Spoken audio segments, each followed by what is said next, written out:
Alors bonjour à tous, c'est Park TV. Alors vous croyez que les couples coréens sont pareils que les couples français? Vous avez énormément apprécié ma première vidéo sur les couples. Il était temps que j'en fasse une suite dans cette vidéo qui est d'ailleurs sponsorisée par Rosetta Stone. The application pour apprendre la langue. Mais on en reparlera au milieu de la vidéo. Alors la Corée, c'est le pays pour les couples. Vous me croyez pas? Alors laissez-moi vous citer quelques fêtes de couple en Corée. Entre le 14 février, la Saint-Valentin. Mais en Corée, c'est uniquement la fille qui doit offrir un cadeau au garçon. Là, vous vous dites les mecs, ouah, je vais aller vivre en Corée. Parce que le 14 mars, le White Day, c'est au garçon d'offrir un cadeau pour la fille. Le 14 juin, le Kiss Day, jour où les couples s'embrassent. Par contre là, j'ai pas trop compris le concept. Ça veut dire qu'en temps normal, ils ne s'embrassent pas. Donc, peut-être que c'est pour les couples timides. Le 14 juillet, non, ce n'est pas la fête nationale française, mais le Silver Day. C'est le jour où les couples s'offrent des bagues en argent. Le 11 novembre, c'est le Pepero Day. Le jour où les couples s'offrent des Pepero, des sortes de mikado coréens. Sans oublier la fête des 100 jours, des 200 jours, des 300 jours. J'avoue, là, c'est un peu abusé. Surtout que le mec doit s'en rappeler. Mais sinon, c'est sadégué direct. Alors, qu'est-ce que ça veut dire ça, dégué? Je vous rassure les mecs, toutes ces fêtes ne sont pas fêtées.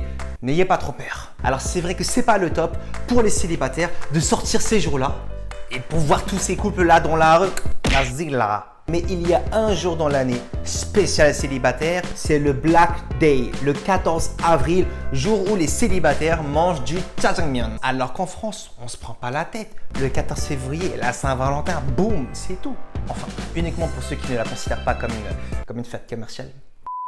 Mais il y a de plus en plus de couples mixtes aujourd'hui. Alors beaucoup d'entre vous m'ont posé des questions sur ces couples. Je trouve que c'est super intéressant culturellement et parce qu'on peut apprendre vraiment beaucoup de choses en plus.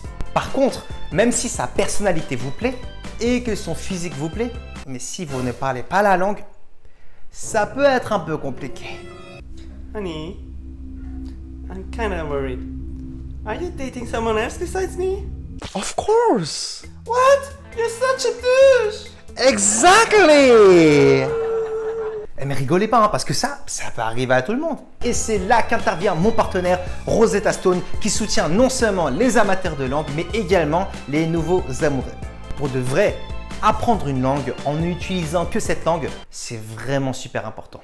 Alors laissez-moi vous raconter une histoire et vous dire pourquoi est-ce que j'apprécie Rosetta Stone. Alors une fois, j'avais rencontré une fille anglophone qui me plaisait, je lui plaisais et comme elle ne parlait pas français, j'étais obligé de parler en anglais. J'étais grave gêné au début.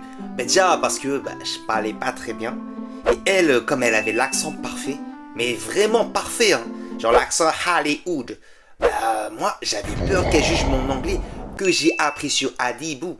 Et pourtant, à force de parler en anglais, sans utiliser le français, ça m'a vraiment donné confiance. Et je me suis rendu compte, I can speak English good. Et c'est ça que je retrouve un peu en Rosetta Stone. Enfin, pas la fille en tout cas, mais voilà, vous m'avez compris.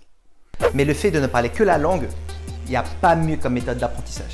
Et que ce soit les cours de grammaire, d'écoute ou de lecture, il n'y aura pratiquement pas de mots en français. Surtout que moi, avec l'application, j'essaie d'apprendre 10 mots par jour, mais vraiment par cœur. Mais je peux vous dire que ça me donne vraiment confiance, comme vous êtes obligé de pratiquer à l'oral. Donc je remercie Rosetta Stone et également cette fille pour m'avoir initié à la langue. Et pour vous rappeler que Rosetta Stone propose un abonnement à vie. À vie. Forever. Young One. Qui vous donnera accès à toutes les langues de l'application pour moins 50% ainsi que tous les autres abonnements. Donc n'hésitez pas à aller checker le lien que je vous ai laissé en description.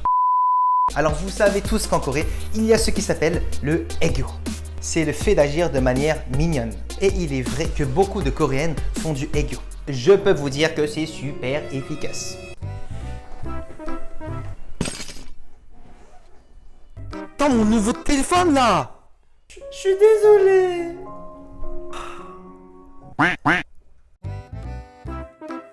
Pourquoi tu parles avec un autre mec? Oh, je suis désolé. Parce que même si t'es énervé, ça ne peut que te faire tomber toute la haine du monde. Certains diront que c'est manipulateur, mais tant que c'est fait avec modération, il n'y a pas de problème. Mais après, les mecs aussi peuvent faire du aegyo. Faut juste le faire au bon moment. Et pour la bonne raison. Parce que tu t'imagines dans une situation comme ça, faire du aegyo? Mais tu fais quoi là? C'est qui? Je suis désolé. Alors, en Corée, il y a une question qu'on se pose énormément. Entre amis, entre familles, entre couples. C'est quoi ton style de fille? C'est quoi ton style de mec? Et là, il y a une énorme différence avec la France. Parce qu'en France, quand on nous pose la question de c'est quoi ton style de fille, c'est quoi ton style de mec, on va répondre j'aimerais bien une fille assez grande, pas trop mince, avec du caractère, assez cool, qui adore voyager. Alors qu'en Corée, Et c'est quoi ton style de fille? Genre grande, blonde, mignonne, Suji, brune, sexy, Suji, avec du caractère, douce. Suji. Ah, en Corée, on se prend pas la tête. On va très souvent citer une célébrité qui représente un peu notre idéal. Moi, j'aimerais un mec comme ta ta ta ta ta. Moi, j'aimerais une fille comme ta ta ta ta ta. Alors qu'en France, je les vois mal faire ça. Et du coup, toi, ce serait quoi ton style de mec? Moi, ce serait plutôt un homme viril, qui soit assez ouvert, avec qui je pourrais boire du vin, et aussi qui cuisine bien. Genre de Pardieu, quoi. En fait, je me rends compte qu'en France, on ne va pas trop citer quelqu'un directement, mais plus citer des traits de personnalité et de physique. Alors qu'en Corée, c'est vraiment tout de suite une célébrité par rapport à son ambiance et son caractère. Alors, je vais maintenant vous donner quelques chiffres sur les couples français et coréens. Alors, tout d'abord, pour quelles raisons est-ce que les couples se séparent? Alors, j'ai fait énormément de recherches pour essayer d'être le plus pertinent possible. Alors, en France, la première raison qui pousse les filles à casser, c'est par le manque de sentiments. Alors que pour les garçons, c'est parce qu'ils ne sont pas prêts à s'engager. Un peu différent. Après ça, moi je peux tout à fait comprendre parce que je connais beaucoup de cas comme ça dans mon entourage. Au moment même de sortir avec un garçon, la fille va peut-être se poser cette question de est-ce que je me vois un minimum avec ce garçon dans l'avenir? Alors que le garçon va souvent se dire c'est bon, je sors avec elle. Et ne va pas forcément y penser au début en tout cas. En fait, pour faire simple, la fille va toujours voir un peu plus loin que le garçon. Wesh. Mais le sketch il est fini là. Pourquoi t'es toujours en blond? Attends, mais en fait tu t'es changé, mais t'as pas enlevé ta perruque. J'avoue, en plus, j'avais chaud, là. Vas-y, viens, on monte. Alors en Corée, c'est légèrement différent parce que la première raison pour laquelle les filles cassent en Corée, c'est par le manque d'intérêt et de contact de leur petite amie. Ça, c'est complètement différent de la France. Alors que les mecs, alors là, c'était vraiment le top 1 incontestable, la lassitude. Les Coréens se lassent et cassent. Pour moi, la vraie question qu'on devrait se poser, c'est est-ce qu'ils se lassent vite et pourquoi est-ce qu'ils se lassent? Ce serait une bonne idée pour faire une autre vidéo dessus où on en parle en fait, non? Alors en tout cas, je tiens à remercier encore une fois Rosetta Stone qui a sponsorisé cette vidéo. N'oubliez pas d'aller checker les liens que je vous laisse en description pour l'abonnement à vie. Sur ce, n'oubliez pas de vous abonner sur ma chaîne, sur mon Instagram. On se retrouve à très bientôt dans une prochaine vidéo. Pourquoi tu prends ma place? By any chance, are you dating someone else besides me?